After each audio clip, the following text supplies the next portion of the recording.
Butene সংবাদ দুপুরে স্বাগত সবাইকে। আপনাদের সাথে থাকছে জাহিদুল বাশার এবং সাথে আছে আমি মাহমুদা মৌমিতা। জানিয়ে দিচ্ছি শিরোনামগুলো। এসএসসি পরীক্ষার ফল প্রকাশ, পাশের হারে 93%, জিপিএ 5 পেয়েছে 1,83,000।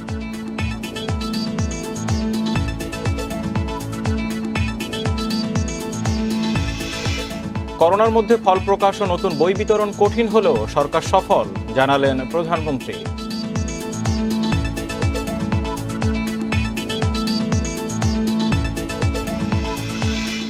ডিজিটাল নিরাপত্তা আইনে মামলা হলেই সাংবাদিককে গ্রেপ্তার নয়, জানালেন আইনমন্ত্রী।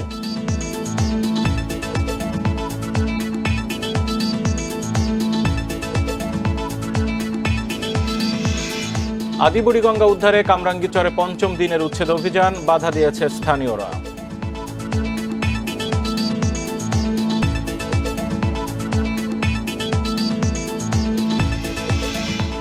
এবং ঝালকাঠিতে পড়ে যাওয়া লঞ্চের আরও 2 মালিক গ্রেপ্তার, 7ম দিনের অভিযান চলছে।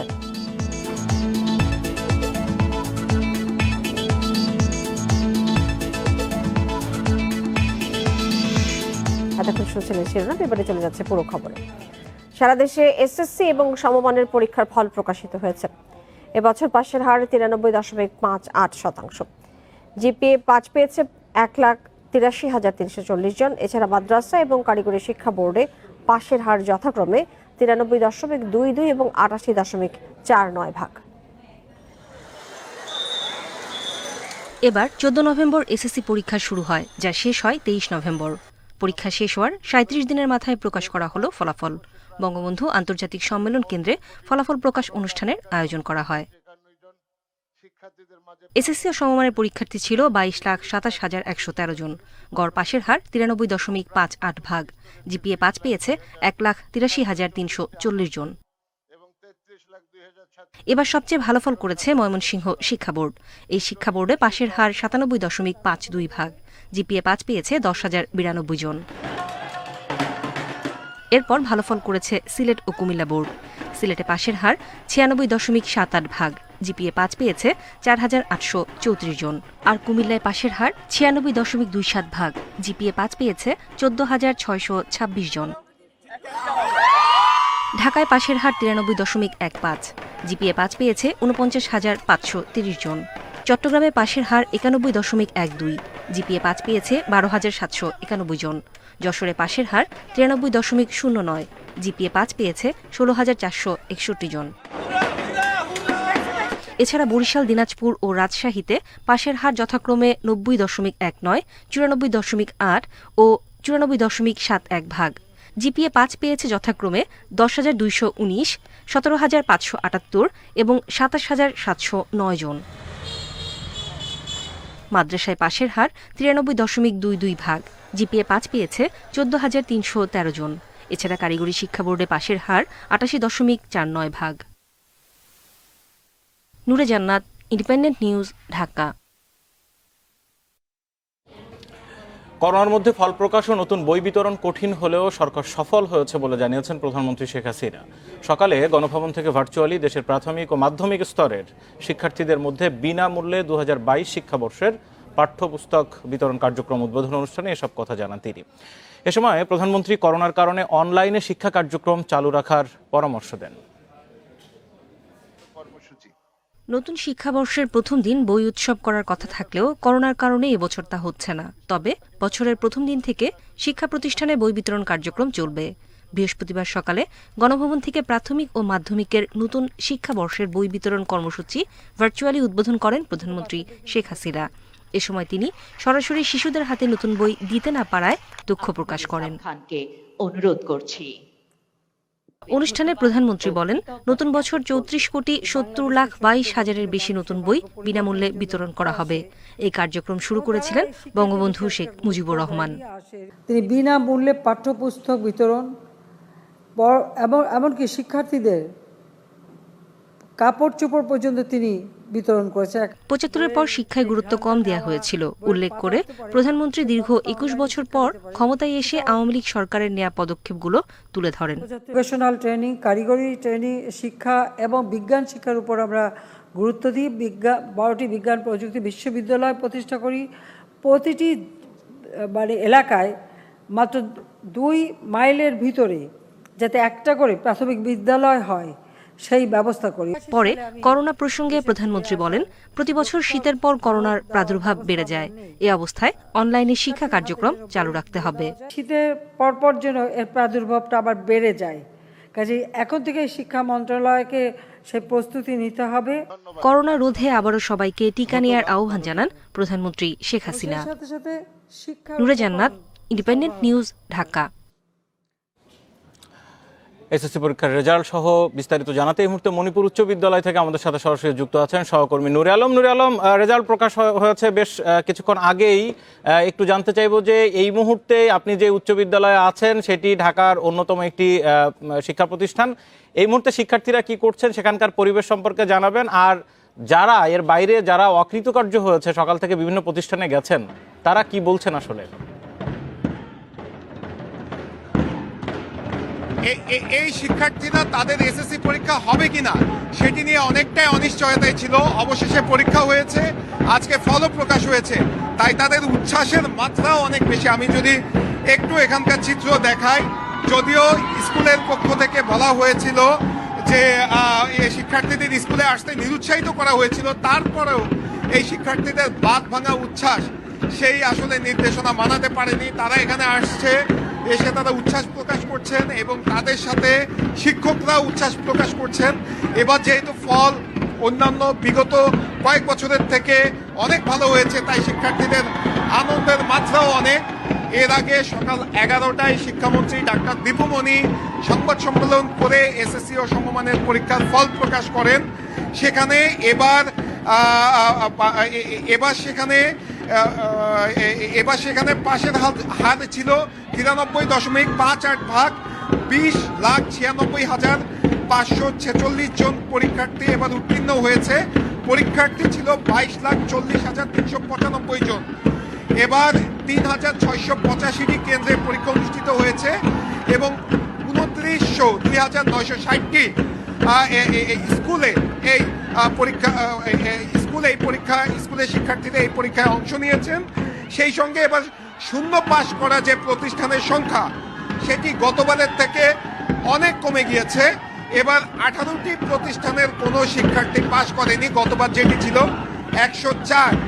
সেই সঙ্গে শতভাগ পাশ করা প্রতিষ্ঠানের সংখ্যাও অনেক বেড়েছে। গতবার শতভাগ পাশ করা প্রতিষ্ঠানের সংখ্যা ছিল 3,023, এবার সেটি 5,494। তো সব দিক থেকে বিবেচনায় এবার পরীক্ষার ফলাফল অনেক ভালো হয়েছে। এবার যেহেতু গ্রুপ ভিত্তিক 3টি বিষয়ের উপরে পরীক্ষা হয়েছে এবং বাকি যে বিষয়গুলো রয়েছে সেগুলোর মূল্যায়ন হয়েছে বিষয় ভিত্তিক ম্যাপিংয়ের মাধ্যমে জেএসসি এবং জেএসসি পরীক্ষার নম্বরের গড়ের উপরে ভিত্তি করে এই বাকি বিষয়গুলোর ফলাফল ঘোষণা করা হয়েছে এবং শিক্ষার্থীরা খুবই খুশি। তারা বলছেন যে তারা পরীক্ষা দিতে পেরেছেন, এতেই তারা খুবই আনন্দিত। গতবার যেহেতু এইচএসসি পরীক্ষা হয়নি, তাই তাদের মাঝে কিছুটা শঙ্কা কাজ করছিল যে এবার পরীক্ষা হবে কিনা, কিন্তু সেই শঙ্কা কাটিয়ে তারা পরীক্ষা দিয়েছেন নভেম্বরে। তারপরে আজকে ফল হলো, তাই তারা খুবই খুশি। আমি শিক্ষকদের সাথে কথা বলেছি, শিক্ষকরাও খুশি। তারা বলছেন পরীক্ষা ছাড়া আসলে শিক্ষার্থীদের উত্তীর্ণ করা হলে সেখানে মেধার মূল্যায়ন যথাযথভাবে হয় না। এখন এই শিক্ষার্থীদের চিন্তার বিষয় একটি, যে ভালো কলেজে ভর্তির সুযোগ পাওয়া। তো আমরা এই বিষয়টি নিয়ে শিক্ষামন্ত্রীর সাথে কথা বলেছিলাম, তিনি আমাদেরকে জানিয়েছেন যে আসনের কোনো সংকট হবে না, কারণ যে পরিমাণ পরীক্ষার্থী এবার পাশ করেছে তার থেকে অনেক বেশি আসন রয়েছে। এবার পাশ করেছে 20 লাখের বেশি শিক্ষার্থী, আর কলেজে আসন রয়েছে প্রায় 28 লাখের মতো। তাই আসন নিয়ে কোনো সমস্যা হবে না। আগামী 5 জানুয়ারি থেকে একাদশ শ্রেণীর ভর্তি আবেদন শুরু হবে এবং এই আবেদন প্রক্রিয়া চলবে 22 জানুয়ারি পর্যন্ত। আর ফেব্রুয়ারি মাসের মাঝামাঝি সময়ের মধ্যে তাদের সকল ভর্তি কার্যক্রম শেষ করা হবে। মার্চ মাসের 1 তারিখ থেকে এই একাদশ শ্রেণীর ক্লাস শুরু হবে। আর শিক্ষকরা বলছেন যেহেতু তাদের সংক্ষিপ্ত সিলেবাসে পরীক্ষা হয়েছে, তাই তাদের যে পড়াশোনার ক্ষতি অথবা ঘাটতি সেটি পূরণ করার জন্য একাদশ শ্রেণীতে। আপনাকে অনেক ধন্যবাদ। শিক্ষার্থীরা খুবই উচ্ছ্বসিত, আমরা সেই চিত্র দেখছিলাম আপনার মাধ্যমে। থাকুন আপনি আমাদের সাথে। উন্নত এবং সমৃদ্ধ বিমান বাহিনী গড়ে তুলতে কর্মকর্তাদের নানা দিক নির্দেশনা দিয়েছেন প্রধানমন্ত্রী শেখ হাসিনা। মেধা এবং দেশপ্রেমে উদ্বুদ্ধ হয়ে দায়িত্ব পালন করতে হবে। দুপুরে বিমান বাহিনীর শীতকালীন রাষ্ট্রপতি কুচকাওয়াজে এইসব কথা বলেছেন তিনি। জাতিসংঘ শান্তি রক্ষায় দায়িত্ব পালনের জন্য নিজেদের উপযুক্ত করে প্রস্তুতি নেওয়ারও নির্দেশনা দেন নতুন বিমান বাহিনীর অফিসারদের।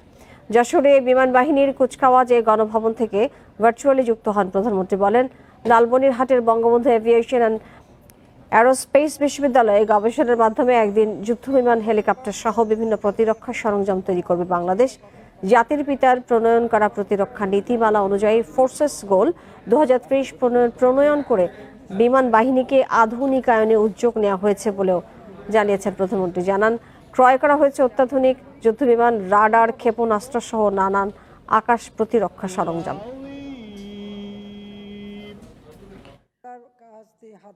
সততা এবং কর্তব্যবোধ যেন তোমাদের মাঝে থাকে, সে বিষয়টার দিকে বিশেষভাবে দৃষ্টি দেবে। আজ শপথ গ্রহণের মাধ্যমে দেশের স্বাধীনতা, সার্বভৌমত্ব রক্ষার যে বিরাট দায়িত্ব তোমাদের কাঁধে অর্পণ করা হলো, তা নিষ্ঠা ও একাগ্রতার সাথে দেশপ্রেমে উদ্বুদ্ধ হয়ে পালন করবে বলে আমি আশা করি। বিমান বাহিনী আজ যে পর্যায়ে দাঁড়িয়েছে, তাকে তোমাদের মেধা, পেশাদারিত্ব ও দেশপ্রেম দিয়ে আরও সামনের দিকে এগিয়ে নিয়ে যেতে হবে। বাংলাদেশ বিমান বাহিনীকে আমরা উন্নত বিশ্বের বিমান বাহিনীর সমপর্যায়ে দেখতে চাই। ডিজিটাল নিরাপত্তা আইনে কোনো সাংবাদিকের নামে মামলা হলে সঙ্গে সঙ্গে তাকে গ্রেপ্তার করা যাবে না বলে মন্তব্য করেছেন আইনমন্ত্রী আনিসুল হক। তদন্তের পর মামলা নেওয়া যাবে বলেও জানান তিনি। বৃহস্পতিবার জাতীয় প্রেস ক্লাবে ওভারসিজ করেসপন্ডেন্টস অ্যাসোসিয়েশন আয়োজিত মিট দ্য প্রেস অনুষ্ঠানে এসব কথা বলেন আইনমন্ত্রী। নির্বাচন কমিশন গঠন আইন করা উচিত বলেও জানান তিনি, তবে সে আইন করতে দীর্ঘ সময় লাগবে বলেও জানান মন্ত্রী। খালেদা জিয়ার মুক্তির বিষয়ে পরিবার আবেদনে আইনের কোনো ধারা উল্লেখ ছিল না বলে জানিয়েছেন আইনমন্ত্রী আনিসুল হক। 401 ধারার উপধারায় শর্তযুক্ত বা শর্তমুক্ত মুক্তির বিষয়টি ছিল বলেও জানান তিনি। ডিজিটাল সিকিউরিটি অ্যাক্টে আন্ডারে যদি কোনো সাংবাদিকের বিরুদ্ধে মামলা করা হয়, একজন সাংবাদিককে ইমিডিয়েটলি অ্যারেস্ট করা যাবে না। তাকে হয় সমন দিতে হবে, আর মামলা নেওয়ার পরে তাকে সুযোগ দিতে হবে যে তিনি কোর্টে এসে তিনি জামিন চাইতে পারবেন। স্থানীয়দের বাধার মুখে বন্ধ রয়েছে আদি বুড়িগঙ্গার তীর উদ্ধারে ঢাকা জেলা প্রশাসন এবং বিআইডব্লিউটি এর যৌথ অভিযান। সকালে পঞ্চম দিনের মতো অভিযানের শুরুতেই বাধার মুখে পড়েন তারা। জমির কাগজপত্র দেখিয়ে স্থানীয়রা বলছেন, বছরের পর বছর ধরে কর দিচ্ছেন তারা, তারপরও খাস জমি প্রমাণ হলে তারা তা ছেড়ে দেবেন, তবে এই জন্য পর্যাপ্ত সময় এবং ক্ষতিপূরণ চান তারা। এদিকে জরিপ অধিদপ্তর, জেলা প্রশাসন সহ 5টি সংস্থা জরিপে লালবাগ থানা সহ একাধিক সরকারি স্থাপনা রয়েছে বুড়িগঙ্গার আদি চ্যানেলে, সেগুলো বাদ রেখে সাধারণ মানুষের ঘরবাড়ি ভেঙে বিআইডব্লিউটি এর উচ্ছেদ অভিযান নিয়ে প্রশ্ন তুলেছেন স্থানীয়রা। আমরা সময় দেওয়া হয় না, 1 সেকেন্ড সময় দেওয়া হয় না। আমরা সময় দেন, বাংলা জামু কই এখন, তারপর আমরা 15 দিন বা 1 মাস সময় দেন। জানতাম তাহলে আগে নেমে যেতাম, এখন 1 মাস 2 মাস 3 মাসের সময় লাগবে বাড়ি পাইতাম। মহামান্য হাইকোর্ট বলেছে সিএস খতিয়ান থেকে আমাদের যে সিএস নকশা যেটা আর কি, সিএস নকশাতে আমাদের বুড়িগঙ্গা যে আদি চ্যানেল ছিল আর কি, সেই জায়গাটা আমাদের উদ্ধার করার জন্য হাইকোর্ট বলছে আর কি। তো সেই অনুযায়ী আমরা আসলে আমাদের কাজ শুরু করেছিলাম। এখন তারা যদি বলে তাদের কাগজপত্র আসে, তারা নিয়ে আসুক, আমরা দেখবো, তারপর যাচাই বাছাই করে পরবর্তী সিদ্ধান্ত দিব। ঝালকাঠির সুগন্ধা নদীতে লঞ্চে আগুনের ঘটনায় অভিযান 10-এর আরও 2 মালিককে রাজধানীর সূত্রাপুর থেকে গ্রেপ্তার করেছে গোয়েন্দা পুলিশ। গ্রেপ্তারকৃতরা হলেন শামীম ও রাসেল। এর আগে সোমবার ভোরে রাজধানীর কেরানীগঞ্জ এলাকা থেকে লঞ্চের আরেক মালিক মোহাম্মদ হামজালাল শেখকে গ্রেপ্তার করা হয়। রোববার নৌ পরিবহন অধিদপ্তরের একজন কর্মকর্তা ঢাকার নৌ আদালতে মামলা করেন।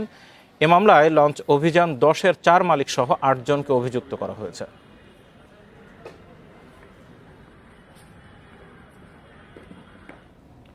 ঝালকাঠির লঞ্চে অগ্নিকাণ্ডের ঘটনায় সুগন্ধা এবং বিষখালী নদীর বিভিন্ন স্থানে 7ম দিনের মতো উদ্ধার অভিযান চালাচ্ছে ফায়ার সার্ভিসের ডুবুরি দল। অভিযানে অংশ নিয়েছে নৌ পুলিশ এবং কোস্টগার্ড সদস্যরা। গত 3 দিনে নদী থেকে ভাসমান অবস্থায় 5 জনের মরদেহ উদ্ধার করেছে ফায়ার সার্ভিস। তাদের মধ্যে 3 জনের পরিচয় শনাক্ত করা গেলেও বাকি 2 জনের পরিচয় মেলেনি। এদিকে নৌ মন্ত্রণালয়, ফায়ার সার্ভিস এবং স্থানীয় প্রশাসনের পক্ষ থেকে একাধিক তদন্ত টিম গঠন করা হলেও ঘটনার 7 দিনেও প্রতিবেদন দিতে পারেনি কোনো কমিটি। এদিকে অগ্নিকাণ্ডে নিহত এবং আহত পরিবারের ক্ষতিপূরণ সহ 11 দফা দাবিতে বরগুনা জেলা প্রশাসকের মাধ্যমে প্রধানমন্ত্রী বরাবর স্মারকলিপি দিয়েছে জেলা নাগরিক অধিকার সংরক্ষণ কমিটি।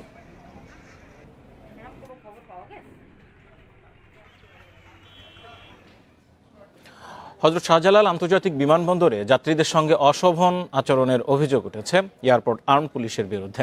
সিভিল এভিয়েশনের চেয়ারম্যান জানান, আইনশৃঙ্খলা বাহিনীর বিরুদ্ধে এমন অভিযোগ স্বরাষ্ট্র মন্ত্রণালয়কে জানানো হয়েছে। বিমানবন্দরে অবৈধ প্রবেশ রোধ, লাগেজ চুরি বন্ধ, সন্ত্রাসী হুমকি মোকাবেলা করা সহ যাত্রী হয়রানি কমাতে 2010 সালে এয়ারপোর্ট আর্ম পুলিশ গঠন করা হয়। বিমানবন্দরের সার্বক্ষণিক নিরাপত্তায় কাজ করছে আর্ম পুলিশের 1100 সদস্য। শুরুতে সুনামের সাথে কাজ করলেও সম্প্রতি তাদের বিরুদ্ধে হয়রানির অভিযোগ উঠেছে। যাত্রীদের অভিযোগ, অশোভন আচরণের পাশাপাশি ফেলে আসা জিনিসপত্র আনতে গিয়ে ভোগান্তির শিকার হতে হচ্ছে। এছাড়াও যাত্রীদের সহায়তায় আসা স্বজনরাও পড়ছেন নানা বিড়ম্বনায়।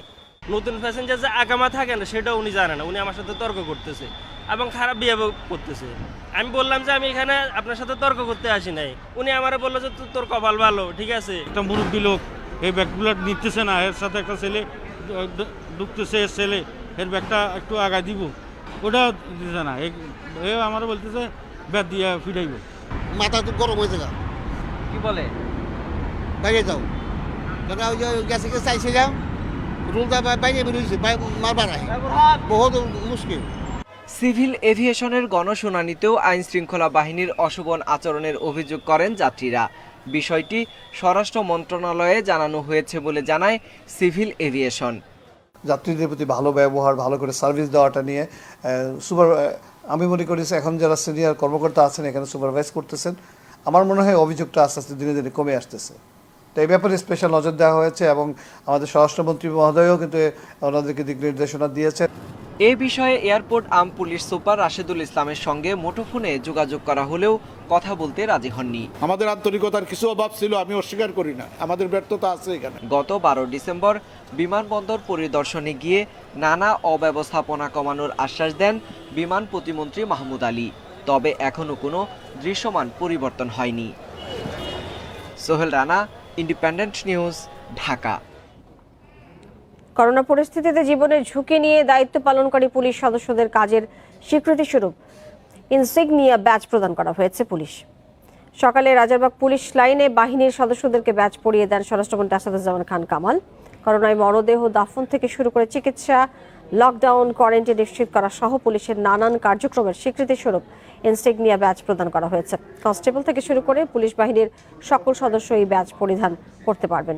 অনুষ্ঠানে অংশ নিয়ে স্বরাষ্ট্রমন্ত্রী বলেন, বিভিন্ন সীমাবদ্ধতা থাকা সত্ত্বেও করোনা মোকাবিলায় পুলিশ যে সাহসী ভূমিকা রেখেছে তা সবার জন্য অনুকরণীয়।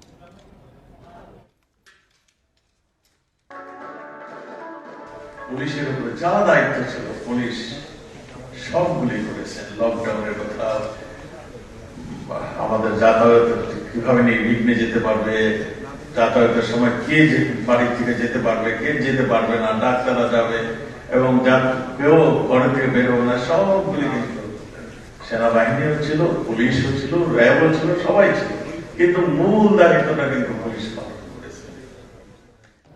আপনারা দেখছেন বিরতিহীন সংবাদ দুপুর। সংবাদে আরো থাকছে। প্রচারণায় জমে উঠেছে নারায়ণগঞ্জ সিটি নির্বাচন, মনোযোগের কেন্দ্রে আইভি এবং তৈমুর।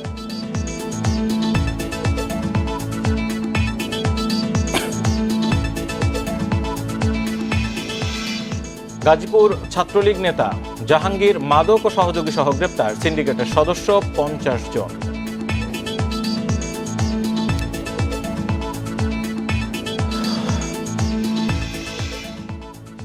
কিশোরগঞ্জের অষ্টগ্রাম ও মিঠামইন উপজেলার 15 ইউনিয়নে ভোট হচ্ছে দলীয় প্রতীক ছাড়াই। কারণ আওয়ামী লীগ বা বিএনপির কোনো প্রার্থী নেই এসব ইউপিতে।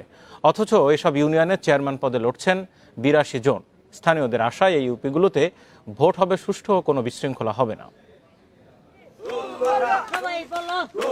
5 জানুয়ারি কিশোরগঞ্জের অষ্টগ্রাম ও মিঠামইনের 15 ইউপিতে ভোট। সব ইউনিয়নে দলীয় প্রতীকে ভোট হলেও এসব ইউপিতে দলীয় প্রতীকের কোনো প্রার্থী নেই।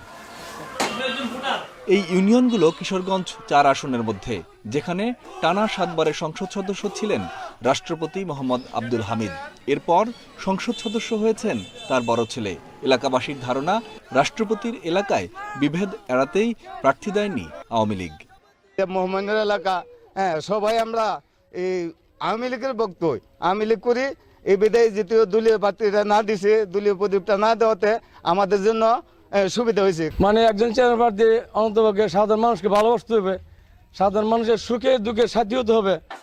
দলীয় প্রতীক না থাকায় বাড়তি চাপে নেই প্রার্থীরাও। নৌকা নয়, অন্য প্রতীক নিয়ে প্রচার চালাচ্ছেন আওয়ামী লীগ নেতারাও। রাষ্ট্রপতি থাকাতে আমাদের এলাকাতে ভালো উন্নয়ন হচ্ছে।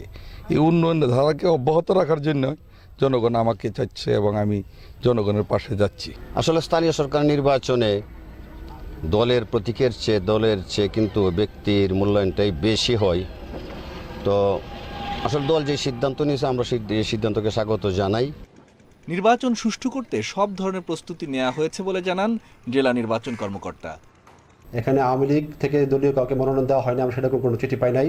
এছাড়াও অন্যান্য কোনো রাজনৈতিক দলও এখানে কোনো প্রার্থী মনোনয়ন দেয় নাই। যেহেতু এখানে আপনার দলীয় প্রতীক ব্যতীত নির্বাচন হচ্ছে, আমরা আশা করছি এখানে উৎসবমুখর পরিবেশে আগামী 5 জানুয়ারি ভোট গণনা অনুষ্ঠিত হবে। কিশোরগঞ্জের এই 2 উপজেলায় মোট ভোটার 2,16,786 জন। Independent news desk. প্রচারণায় জমে উঠেছে নারায়ণগঞ্জ সিটি কর্পোরেশন নির্বাচন। প্রতীক বরাদ্দ পাওয়ার পর থেকে ভোট চাইতে মাঠে নেমেছেন প্রার্থীরা, দিচ্ছেন উন্নয়নের নানান প্রতিশ্রুতি। জয়ের ব্যাপারে আশাবাদী সবাই, তবে সৎ আর যোগ্য প্রার্থীকে বেছে নিতে চান নগরবাসী। নির্বাচনী প্রতীক বরাদ্দের পর থেকেই প্রচারণায় মুখর নারায়ণগঞ্জ সিটি কর্পোরেশন এলাকা। সব জায়গায় চলছে নির্বাচনী আলোচনা। সবার মনোযোগের কেন্দ্রে 2 মেয়র প্রার্থী আওয়ামী লীগের ডক্টর সেলিনা হায়াত আইভী এবং স্বতন্ত্র প্রার্থী ও বিএনপি নেতা অ্যাডভোকেট তৈমুর আলম খন্দকার। নির্বাচনকে সামনে রেখে বিরামহীন প্রচার চালাচ্ছেন সব প্রার্থী, দিচ্ছেন উন্নয়নের নানা প্রতিশ্রুতি। সবাই আশাবাদ ব্যক্ত করছেন জয়ের। প্রতিশ্রুতির পাশাপাশি শেষ নেই পাল্টাপাল্টি অভিযোগেরও। তৈমুর আলম খন্দকারের অভিযোগ, হোল্ডিং ট্যাক্স বাড়িয়ে জনগণের ভোগান্তি বাড়িয়েছেন মেয়র আইভী। তবে এসব অভিযোগ আমলে নেননি আইভী। সিটি কর্পোরেশনের দ্বারা যে দুর্ভোগ বৃদ্ধি করা হয়েছে সেগুলি কমিয়ে আনা হবে। হোল্ডিং ট্যাক্স কমানো হবে, পানির ট্যাক্স কমানো হবে, প্রয়োজন বোধে পানির ট্যাক্স নেওয়া হবে না। যদি আমি ট্যাক্স বাড়াতাম তাহলে এই 5 বছর কেন কেউ অভিযোগ করলো না? হঠাৎ করে এই স্ট্যান্ডবাজি করে তো মানুষকে বোকা বানানো যাবে না। যেটা ট্যাক্স সেটা পাবলিক দিচ্ছে এবং আরামসেই দিচ্ছে, হঠাৎ উনি এসে বিভ্রান্তি তৈরি করার চেষ্টা করছে। নির্বাচন ঘিরে নানা জল্পনা কল্পনায় ভোটাররাও উন্নয়নমূলক কাজ করবে এমন সৎ ও যোগ্য প্রার্থী বেছে নিতে চান তারা। সৎ, যোগ্য এবং কর্মনিষ্ঠ যে তাকেই আমরা নির্বাচিত করব। নারায়ণগঞ্জে সন্ত্রাসের বিরুদ্ধে যারা কথা বলবে সেই সব মেয়রকে আমরা, সেই লোকজনকেই আমরা সাপোর্ট করি।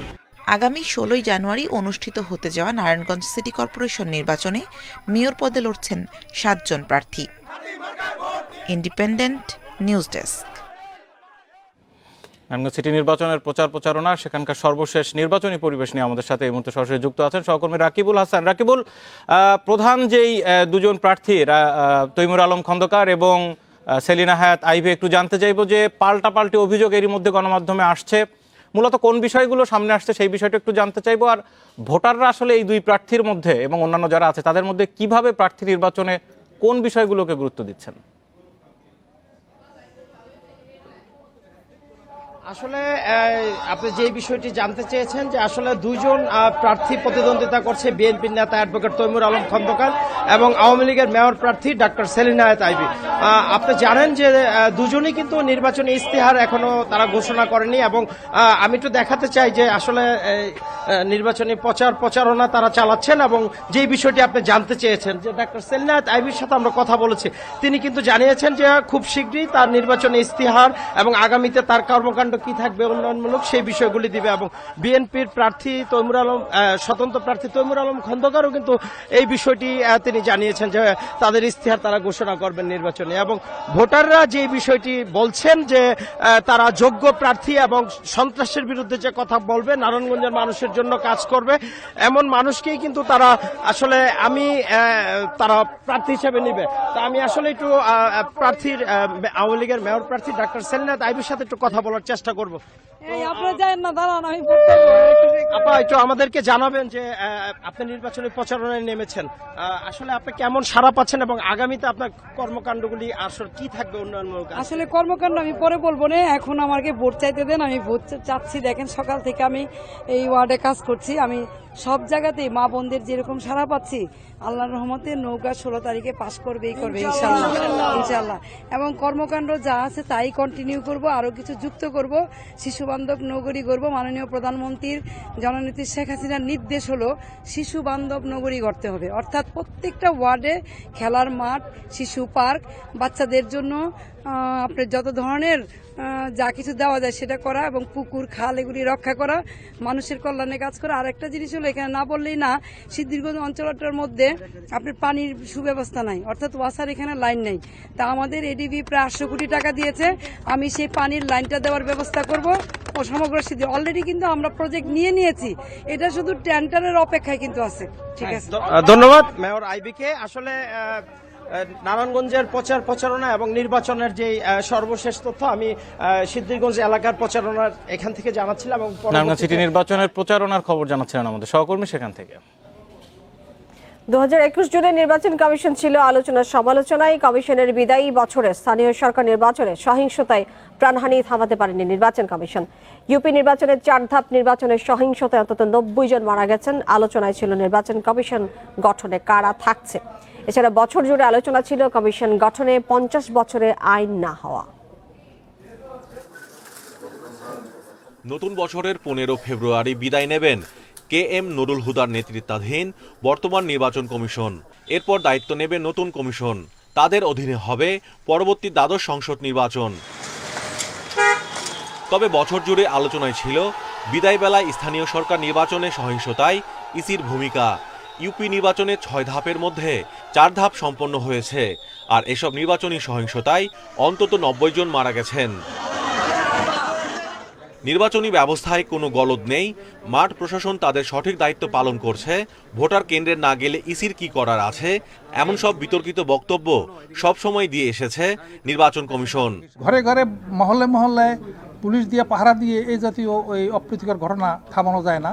ইউপি নির্বাচনে অব্যাহত সহিংসতা আর প্রাণহানির পরিপ্রেক্ষিতে নির্বাচন কমিশন বিব্রত বোধ করছে বলে জানিয়েছে প্রধান নির্বাচন কমিশনার। এতে সমালোচনা ঝড় ওঠে। ইউপি নির্বাচনে খুনোখুনির পাশাপাশি আইন শৃঙ্খলা পরিস্থিতির অবনতি এবং বিনা প্রতিদ্বন্দ্বিতায় নির্বাচিত হওয়ার হিড়িক নিয়ে নানা আলোচনা হয়েছে বছর জুড়ে। 2021 সাল জুড়ে আলোচনায় ছিল নির্বাচন কমিশন গঠনে আইন হবে কিনা। তবে শেষ পর্যন্ত এবারও আইন না হওয়ায় 2012 ও 17 সালের মতো নতুন নির্বাচন কমিশন গঠনের তোড়জোড় শুরু হয়ে গেছে। রাষ্ট্রপতি মোহাম্মদ আব্দুল হামিদ রাজনৈতিক দলগুলোর সঙ্গে আলোচনা শুরু করেছেন। পর্যায়ক্রমে নিবন্ধিত সব দলের সঙ্গেই রাষ্ট্রপতি কথা বলবেন। এরপর নতুন বছরে সার্চ কমিটি গঠন হবে। সার্চ কমিটির প্রস্তাব করা কিছু নাম থেকে নতুন কমিশন গঠন করবেন রাষ্ট্রপতি। নতুন কমিশনের অধীনেই আগামী সংসদ নির্বাচন অনুষ্ঠিত হবে। এবারের ইউনিয়ন পরিষদ নির্বাচনকে রক্তাক্ত নির্বাচন বললে অত্যুক্তি হয় না। 5 নির্বাচন কমিশনারের মধ্যে মাহবুব তালুকদারকে বিভিন্ন সময়ে নানা ইস্যুতে কথা বলতে দেখা গেছে। বিদায়ী বছরেও ব্যতিক্রম হয়নি। নির্বাচন আইসিইউতে গণতন্ত্র লাইফ সাপোর্টে বলে আবারও আলোচনায় আসেন মাহবুব তালুকদার। এমন বক্তব্যকে শালীনতা বহির্ভূত বলে মন্তব্য করেছেন প্রধান নির্বাচন কমিশনার KM নুরুল হুদা। যে সমস্ত কথাগুলো ব্যবহার করেছেন এগুলো শালীনতা বহির্ভূত। Mahmudul Hasan, independent news, Dhaka. ইয়াবাকাণ্ডে গ্রেপ্তার হলেন গাজীপুর ছাত্রলীগের বহিষ্কৃত সাংগঠনিক সম্পাদক জাহাঙ্গীর সরকার। রাজধানীর উত্তরা থেকে মাদক ও সহযোগী সহ গ্রেপ্তার হন তিনি। ডিবি বলছে তার সিন্ডিকেটের সদস্য নারী সহ 50 জন। পিকনিকের নামে তারাই কক্সবাজার থেকে আনত চালান। রিসোর্টে ডিজে পার্টির আড়ালে চলত বেচাকেনা। প্রাইভেট কারে বিশেষ চেম্বার, সেখানে লুকিয়ে 25,000 ইয়াবা আনতে গিয়ে 18 ডিসেম্বর গোয়েন্দাদের হাতে আটক হন 4 জন। তাদের জিজ্ঞাসাবাদে জানা যায় এই মাদক চক্রের পেছনে আছেন গাজীপুর ছাত্রলীগের সাংগঠনিক সম্পাদক জাহাঙ্গীর সরকার। পরে তাকে বহিষ্কার করে কেন্দ্র। এর পরপরই আত্মগোপনে যায় জাহাঙ্গীর। অবশেষে 10 দিন পর সহযোগী ও মাদকসহ উত্তরায় গ্রেপ্তার হন তিনি। জানান, গত বছরের শুরুতে একাই কক্সবাজার গিয়ে 8,000 ইয়াবা আনেন মহসিন নামে এক ব্যক্তির কাছ থেকে। পরে রুবেল ও রাকিবকে দেয়া হয় এ দায়িত্ব। ওইখান থেকে কিনতাম হলো 75 টাকা কইরা, এখানে আইনা 130 টাকা 140 টাকা কইরা। আমার 10-12 জন ডিলার আছে, তাদেরকে রাকিব দিয়ে দিত, ওরা আবার বিক্রি করতো, আবার টাকা দিত। গোয়েন্দারা বলছেন, গাজীপুরের বিশাল এক ইয়াবা সিন্ডিকেট গড়েছেন জাহাঙ্গীর। ডিজে পার্টির আড়ালে মাদক কেনাবেচা করাতেন নারীদের দিয়ে। সঙ্গে ছিল বড় ভাই আলমগীরও। কয়েকজন সুন্দরী রমণীকে রাখেন এবং এই রমণী দিয়ে সে রাতের বেলা হলে নাচ গানের আয়োজন করেন এবং সমাজের যে উঠতি বয়সী যে সকল ছেলেরা আছে, বড় লোকের সন্তান, তাদেরকে দাওয়াত দিয়ে গান বাজনা করেন এবং সেখান থেকে তাদেরকে ইয়াবা খাওয়া শিখান।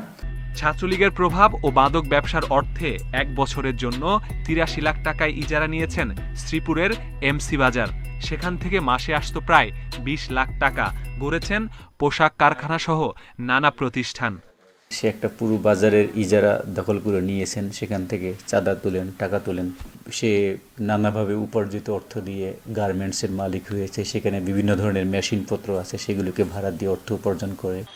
এখানেই শেষ নয়, দেশের পাশাপাশি ভারতেও ডিজে পার্টিতে নারী পাঠানোর অভিযোগ আছে জাহাঙ্গীরের বিরুদ্ধে। Masudur Rahman, independent news, Dhaka. সময় উপযোগী ইস্যুহীনতায় প্রায় নিরুত্তাপ ছিল চলতি বছরের রাজনীতি। বিএনপির আন্দোলন, খালেদা জিয়ার বিদেশে চিকিৎসার দাবিতে বন্দী, মাঠে ছিল না বাম দলগুলো। তবে তাণ্ডব চালিয়েছে হেফাজত। কুমিল্লায় মণ্ডপে কোরআন রাখার অভিযোগ নিয়ে সহিংসতা হয়েছে দেশের বিভিন্ন জায়গায়। করোনার দ্বিতীয় বছরে এসে সামাজিক দূরত্ব প্রশ্নে বিধিনিষেধের ঘেরাটোপ থেকে বের হয়ে আসলেও প্রায় নিস্তরঙ্গ ছিল 2021 সালের রাজনীতির মাঠ। বিশ্লেষকদের মতে এর পেছনে করোনা নয়, দায়ী রাজনৈতিক দলগুলোর মোটা দাগের কর্মসূচিহীনতাজনিত ব্যর্থতা।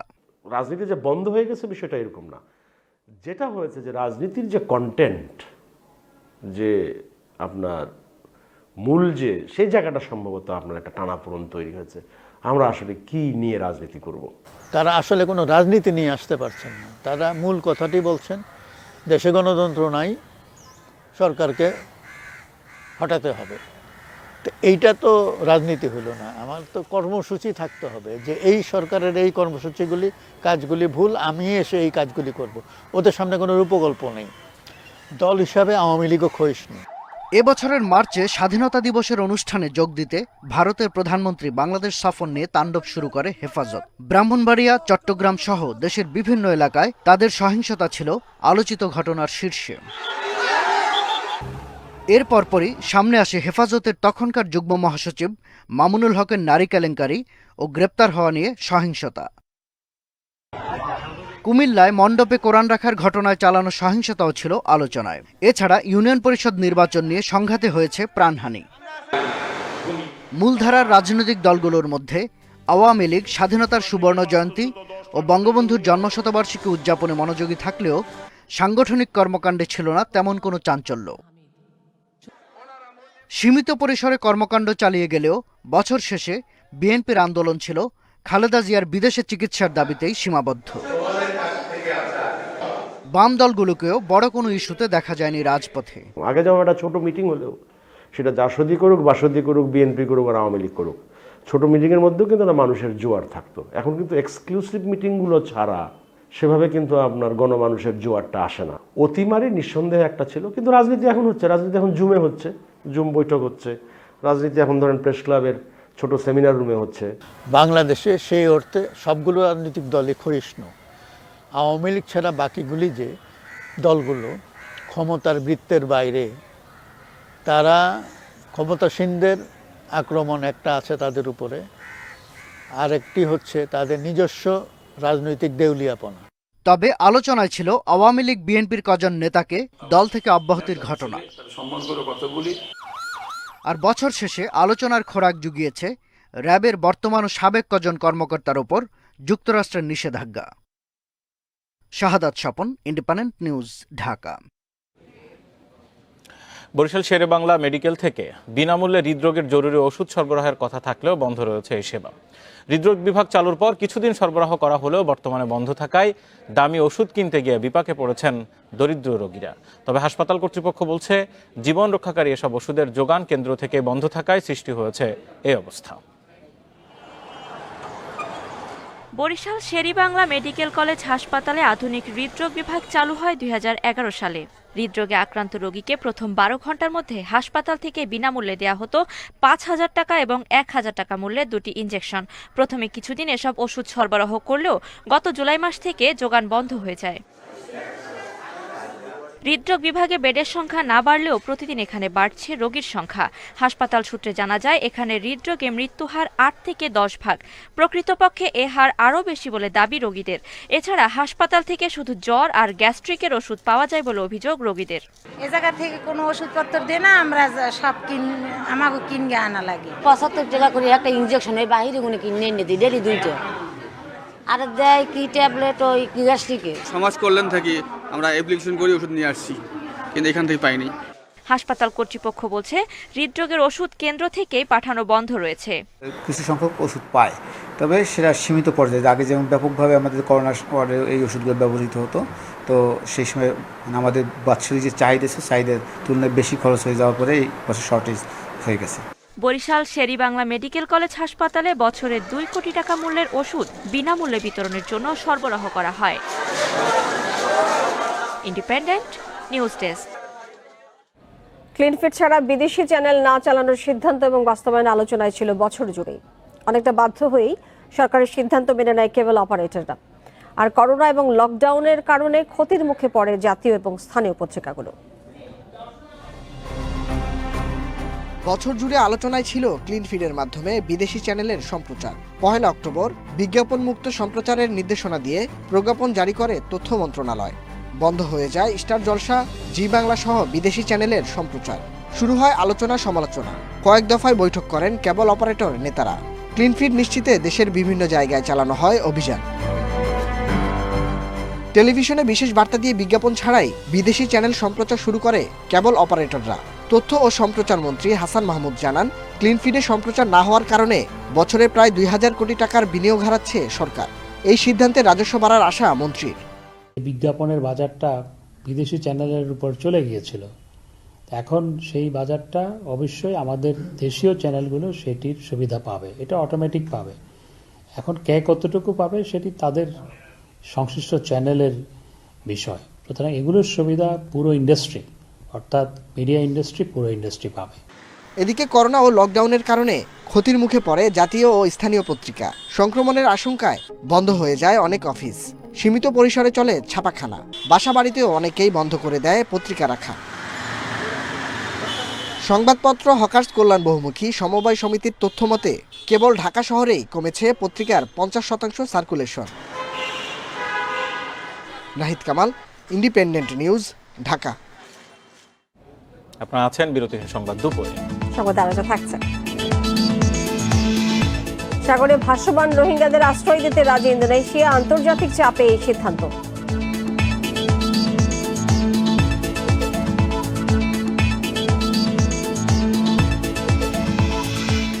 বিশ্বে একদিনে 16 লাখেরও বেশি করোনা শনাক্তের নতুন রেকর্ড। দ্রুত গতিতে ছড়াচ্ছে ওমিক্রন।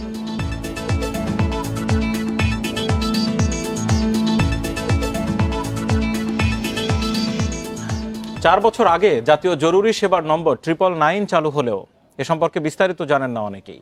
কোনো চার্জ ছাড়াই সংকটময় মুহূর্তে পুলিশ, ফায়ার সার্ভিস ও অ্যাম্বুলেন্সের সেবা মিললেও এ নিয়ে তেমন ধারণা নেই গ্রাম ও চরাঞ্চলের মানুষের। ইউএনএফপি এর এক জরিপে উঠে এসেছে এই তথ্য। তাই এই সেবা সম্পর্কে সচেতনতা বাড়াতে সবাইকে এগিয়ে আসার আহ্বান পুলিশের। পারিবারিক সহিংসতা, ছিনতাই, সড়ক দুর্ঘটনা, অগ্নিকাণ্ড, জরুরি স্বাস্থ্যসেবা, এমনকি পশু পাখি উদ্ধারেও 999 নম্বরে কল দিলেই মিলছে সেবা। এর জন্য লাগে না কোনো চার্জ। তারপরেও গ্রাম ও চরাঞ্চলের ৮০% মানুষই এই নাম্বার আছে জানলেও তাতে কি সেবা পাওয়া যায় তার ধারণা নেই। আর স্বল্প শিক্ষিত মানুষের ৪০% এসব সেবার খবর জানে না। জাতিসংঘ জনসংখ্যা তহবিল UNFPA বগুড়ার বিভিন্ন এলাকা থেকে যে তথ্য সংগ্রহ করেছে তাতে দেখা গেছে ২৪ ঘন্টা সেবা দেওয়ার জন্য খোলা এই হটলাইনে বেশি অভিযোগ আসছে পারিবারিক সহিংসতা আর বাল্যবিয়ের। আমরা নিজের উদ্যোগে চেষ্টা করছি এই নম্বরগুলো তাদেরকে জানানো, যাতে করে তারা একজন অশিক্ষিত মানুষও কিন্তু 999-এ ফোন করে তার জরুরি মুহূর্তে সেবা নিতে পারবে। ২০১৭ সালের ১২ ডিসেম্বর চালু করা এ নাম্বারে এক বছরে শুধু বগুড়া থেকেই কল গেছে ৪,০০০-এরও বেশি। আর এ সুবিধা নিয়ে নিজেদের রক্ষা করতে পেরেছে অনেকেই। আমাদের ছেলে মেয়ে যদি কেউ ডিস্টার্ব করে ৩৯ তুলে ফোন দেবো, সঙ্গে সঙ্গে পুলিশ আসবো, এটা তো আমরা কোনোদিন জানতাম না। 99 বা 109-এর মতো যে সেবাগুলো, এগুলো সম্পর্কে আমাদের আগে খুব কম ধারণাই ছিল। এসব সচেতনামূলক সভার মাধ্যমে ধারণাগুলো পাওয়া গেছে। জনসাধারণকে জাতীয় জরুরি সেবার এই নাম্বার সম্পর্কে জানাতে সবাইকে কাজ করার আহ্বান বগুড়া পুলিশের। সবাই যদি এখানে সমন্বিতভাবে পদক্ষেপ নেন তাহলে যেটি হবে যে সাধারণ মানুষ যেরকম এটি জানতে পারবে, পাশাপাশি এই 999 সার্ভিস সহ অন্যান্য যে টোল ফ্রি যে সার্ভিসগুলো আছে সেগুলো ব্যবহার করে তারা তাৎক্ষণিক যে সেবা সেই সেবাটি গ্রহণ করতে পারবে। মাঠ পর্যায়ের তথ্য থেকে জানা গেছে 999-এর মতো অন্যান্য হটলাইন সম্পর্কেও সাধারণ মানুষের তেমন কোনো ধারণা নেই। Hasibur Rahman, independent news, Bogura. সাগরে ভাসতে থাকা রোহিঙ্গা শরণার্থীদের আশ্রয় দিতে রাজি হয়েছে ইন্দোনেশিয়া। আন্তর্জাতিক সাহায্য সংস্থাগুলোর চাপের মুখে এই সিদ্ধান্ত নিয়েছে দেশটি। ইন্দোনেশিয়ার নিরাপত্তা বিষয়ক মন্ত্রণালয়ের এক কর্মকর্তা জানিয়েছেন, মানবিক কারণে আচেহ প্রদেশের কাছে নৌকায় ভাসমান রোহিঙ্গা শরণার্থীদের আশ্রয় দেওয়া হবে। আচেহ প্রদেশের স্থানীয় কর্মকর্তারা বলেছেন, নৌকায় ভাসতে থাকা ১২০ রোহিঙ্গা যাত্রীকে তারা খাদ্য, ঔষধ এবং পানি দিয়ে সহায়তা করবেন। তবে তাদেরকে স্থায়ী শরণার্থী হিসেবে আশ্রয় দেবে না ইন্দোনেশিয়া। ভাসতে থাকা নৌকাটি ডুবে যাওয়ার ঝুঁকিতে রয়েছে। নৌকার আরোহীর বেশিরভাগই নারী এবং শিশু।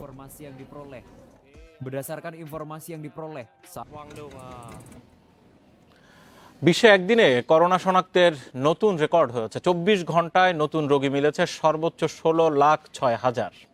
এই নিয়ে টানা দ্বিতীয় দিনের মতো দৈনিক সংক্রমণের রেকর্ড দেখল বিশ্ব। এতে মোট আক্রান্তের সংখ্যা দাঁড়ালো ২৮,৪৯,০০,০০০। ২৪ ঘন্টায় বিশ্বে মারা গেছে ৭,৩০০ জনের বেশি। এই নিয়ে মোট প্রাণহানি ছাড়িয়েছে ৫৪,৩৮,০০০। যুক্তরাষ্ট্রে একদিনে ৪,৬৫,০০০ রোগী শনাক্ত হয়েছে, যা দেশটির এ যাবৎকালের সর্বোচ্চ। সেখানে মারা গেছে ১,৭৭৭ জন। রাশিয়ায় একদিনে মৃত্যু হয়েছে ৯৩২ জনের। এদিকে ফ্রান্সে একদিনে রেকর্ড ২,০৮,০০০ নতুন রোগী শনাক্ত হয়েছে, মারা গেছে ১৪৭ জন। যুক্তরাজ্য ২৪ ঘন্টায় রেকর্ড ১,৮৩,০০০ রোগী শনাক্ত হয়েছে। ইতালিতে শনাক্তের সংখ্যা প্রায় ১ লাখ, আর স্পেনে নতুন করোনা শনাক্ত হয়েছে ১ লাখের বেশি। করোনার ওমিক্রন এবং ডেল্টা ধরন সুনামির আকারে ছড়াচ্ছে বলে সতর্ক করেছে বিশ্ব স্বাস্থ্য সংস্থা। বুধবারের ব্রিফিংয়ে টিকার সমবন্টনেও জোর দেন সংস্থা প্রধান টেড্রোস অ্যাডানম গেব্রিয়েসাস। তিনি বলেছেন, ডেল্টা ওমিক্রন এখন দুটি হুমকি হয়ে দাঁড়িয়েছে, যা সংক্রমণের রেকর্ডের পথে যাচ্ছে। এতে হাসপাতালে ভর্তি এবং মৃতের সংখ্যা বেড়েছে। তবে নতুন বছরে করোনাকে পেছনে ফেলে বিশ্ব এগিয়ে যেতে পারবে বলেও আশাবাদী জানান WHO প্রধান। তিনি বলেন, ২০২০ সালে করোনায় ১৮ লাখ মানুষের মৃত্যু হয়েছে, আর চলতি বছরে সেই সংখ্যা ৩৫ লাখ। ২০২২ সালের মাঝামাঝি বিশ্বের ৭০% মানুষকে টিকার আওতায় আনার তাগিদও দেন তিনি।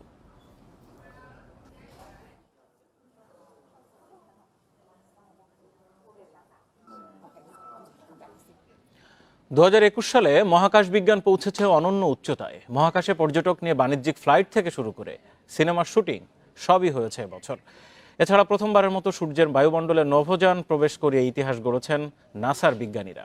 ইতিহাসের সবচেয়ে ক্ষমতাশালী টেলিস্কোপ জেমস ওয়েবের মহাকাশ যাত্রারও সাক্ষী হয়েছে 2021।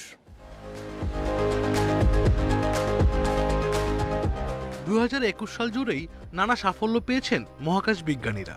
বিশ্ব সাক্ষী হয়েছে ঐতিহাসিক সব ঘটনার। এবছরের সবচেয়ে বড় সাফল্য মহাকাশ পর্যটনের যাত্রা। 11 জুলাই প্রথমবারের মতো পর্যটক হিসেবে মহাকাশ সফরে যান ব্রিটিশ ধনকুবের রিচার্ড ব্রেনসন। ব্যবহার করেন নিজ প্রতিষ্ঠান ভার্জিন গ্যালাকটিকের তৈরি রকেট ইউনিটি 22। 2 পাইলট সহ 5 জনকে নিয়ে 1 ঘন্টার সফরে যান তিনি।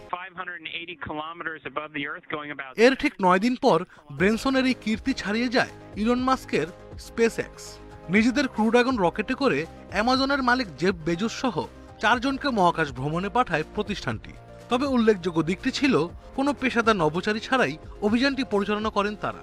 ইন্সপিরেশন 4 নামে 3 দিনের এই অভিযানে পৃথিবী পৃষ্ঠ থেকে 580 কিলোমিটার উঁচুতে গিয়েছিলেন তারা।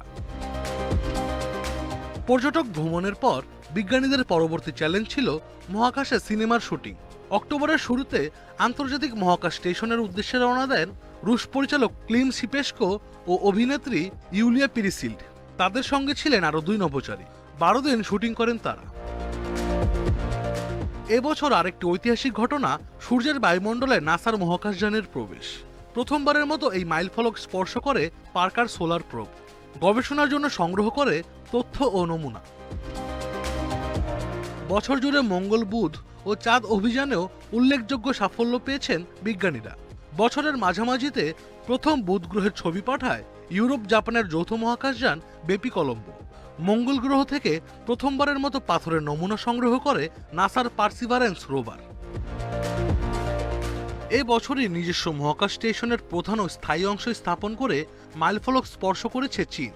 অন্যদিকে মহাকাশের বর্জ্য পুনর্ব্যবহার করে জ্বালানি তৈরির প্রযুক্তি উদ্ভাবন করেছে অস্ট্রেলিয়া। বছরের একদম শেষ ভাগে মহাকাশবিদ্যার ইতিহাসে সবচেয়ে ক্ষমতাশালী টেলিস্কোপ জেমস ওয়েব মহাকাশে পাঠিয়েছেন বিজ্ঞানীরা। এতে মহাকাশ গবেষণায় যোগ হল নতুন এক মাত্রা। আশরাফ শুভ, ইন্ডিপেন্ডেন্ট নিউজ। করোনার কারণে 2020 সালে স্থবির ছিল ক্রীড়াঙ্গন। 2021-এ নানা জটিলতার মধ্যেও মাঠে প্রাণ ফিরেছে। জাতীয় ফুটবল দল আন্তর্জাতিক টুর্নামেন্টে ছিল ব্যর্থ। শেষ দিকে নারী দলের সাফ জয় বছরের বড় অর্জন। সংকট কাটিয়ে হকিতেও ব্যস্ততা বেড়েছে, হয়েছে প্রিমিয়ার লিগ। হকির পাশাপাশি ভলিবলে আন্তর্জাতিক টুর্নামেন্টের সফল আয়োজন দিয়েছে স্বস্তি। করোনার চোখ রাঙানির মধ্যেই বাংলাদেশ গেমসের আয়োজন ছিল 2021 সালে ক্রীড়াঙ্গনে সবচেয়ে বড় চ্যালেঞ্জ। এপ্রিলে দেশের 29টি জেলায় হয় বঙ্গবন্ধু বাংলাদেশ গেমস। সফল আয়োজনে ক্রীড়াবিদদের নতুন আশার সঞ্চার করে। বছরের মাঝামাঝি সুইজারল্যান্ডে বিশ্ব আর্চারি চ্যাম্পিয়নশিপে রৌপ্য জয় করে তাক লাগিয়ে দেন রোমান সানা, দিয়া সিদ্দিকী, কিন্তু টোকিও অলিম্পিকে গিয়ে আবার ব্যর্থ। তবে বছর জুড়েই প্রাণের খেলা ফুটবলে হতাশার গল্প ছিল অব্যাহত। এবছর অফিসিয়াল আনঅফিসিয়াল মিলিয়ে মোট 16টি ম্যাচ খেলেছে জাতীয় দল, জয় মাত্র 3টিতে। নেপাল, শ্রীলঙ্কা, কিরগিজস্তানের আমন্ত্রণমূলক টুর্নামেন্টগুলোতে সহজ প্রতিপক্ষকেও হারাতে পারেনি জামালরা। জুনে বিশ্বকাপ বাছাইয়ের 3 ম্যাচে ভারত ওমানের কাছে হার, সান্ত্বনার ড্র ছিল আফগানিস্তানের বিপক্ষে। অক্টোবরের সাফ চ্যাম্পিয়নশিপে আবারও গ্রুপ পর্বের গণ্ডি না পেরোনোর হতাশার সঙ্গী হয়। কোচ নিয়ে নাটকও বারবার শিরোনামে এসেছে। জেমি ডেকে সরিয়ে ব্রুজন লামোসের ট্রায়াল কোচিংয়ে সমালোচিত হয়েছে বাফুফে। আর ফেডারেশন কাপ সার্কাস তো এখনো চলছে। খুব খারাপ লাগে যখন নাকি দেখি যে সাফ কোয়ালিফাই করে না। একসময় মালদ্বীপে 7টা 8টা করে দিতাম, নেপালে গনাই ধরতাম না।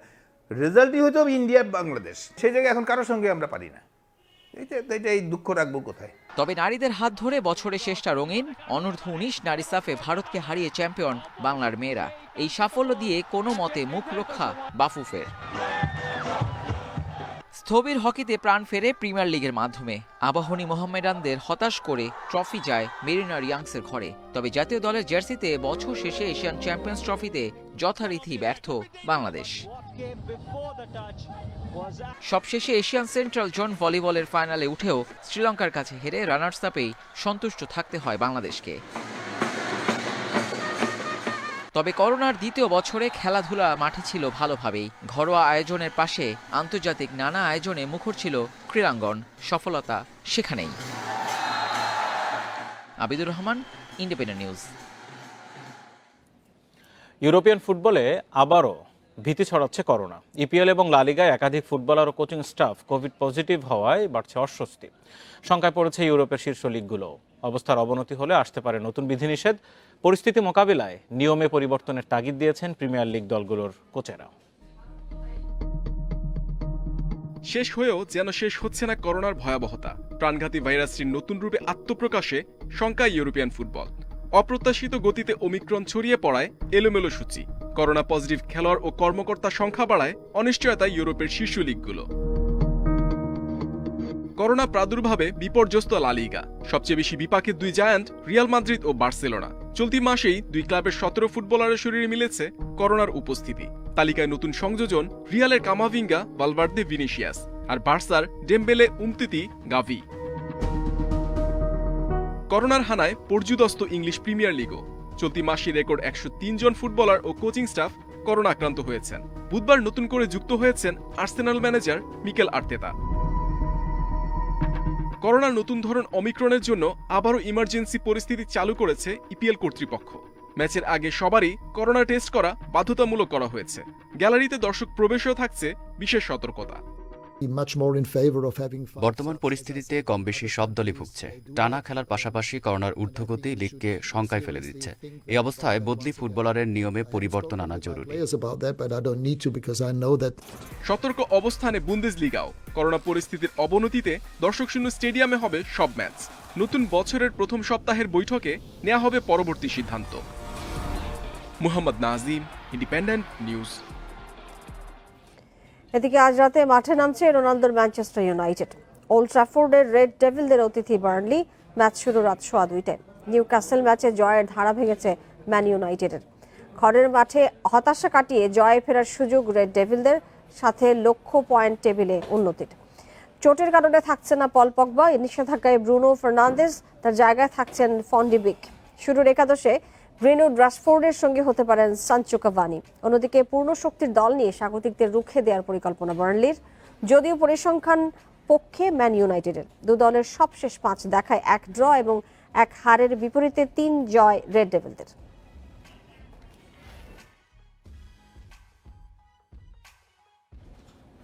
আর এই ছিল আজকের বিরোধীর সংবাদ দুপুরে।